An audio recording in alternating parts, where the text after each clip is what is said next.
امریکی خفیہ ایجنسیوں نے عمران خان اور آئی ایس آئی سے متعلق ایک خفیہ رپورٹ اپنے ایک مبینہ ایجنٹ کے ساتھ شیئر کی ہے. سنیں اس ایجنٹ کی زبانی. اب یہ امریکن انٹیلیجنس کمیونٹی کی رپورٹ ہے.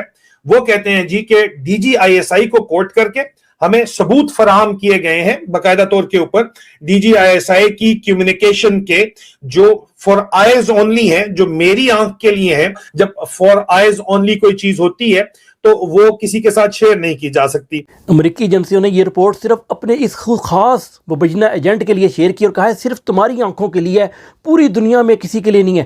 ایجنسیاں جب کوئی انفارمیشن شیئر کرتی ہیں نا، ان کے درمیان ایگریمنٹ ہوتا ہے ڈفرینٹ ملکوں کی ایجنسیوں کے درمیان، ملکوں کے درمیان. آپ کا ان کے ساتھ کیا ایگریمنٹ ہے جس کے تحت امریکہ کی ایجنسی صرف آئی ایس آئی کی ریکارڈنگ کر کے مبینہ طور پہ عمران خان سے متعلق کہ عمران خان صاحب کو الشفا لے جایا جائے گا، اور سہیل افریدی کہتا ہے کہ وہاں جب وہ جائیں گے کیونکہ حکومت کو خطرہ ہے کہ لے تو جائیں گے، واپس کیسے لے کے آئیں گے، تو اس کے لیے جو ہے سہیل افریدی نے گارنٹی دی ہے کہ ہم مینج کر لیں گے عوام کو، آپ کو واپس لے جانے دیں گے. یہ پاکستان کی خفیہ ایجنسی کی ریکارڈنگ امریکہ نے کی اور کس کو بھیجی؟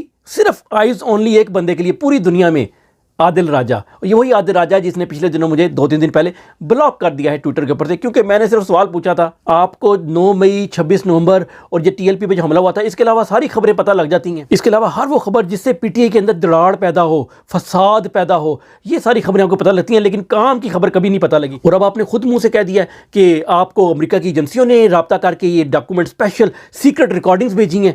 تو یا تو آپ ان کے لیے کام کرتے ہوں گے، ٹھیک ہے، مبینہ طور کے اوپر، یا پھر آپ کے درمیان کوئی ایگریمنٹ ہے، آپ ڈبل ایجنٹ ہیں، یا پھر امریکہ میں کسی خفیہ ایجنسی کے بندے نے آپ کو باروں بار کوئی چیز بھیج دی اگر، تو پھر اس کی تحقیقات ہونی چاہیے کہ اس نے اپنے ملک کے ساتھ غداری کیسے کر دی. جبکہ میرا دل تو یہی مانتا ہے کہ آپ کو یو کے کی عدالتوں نے سرٹیفائیڈ جھوٹا قرار دے دیا ہوا ہے.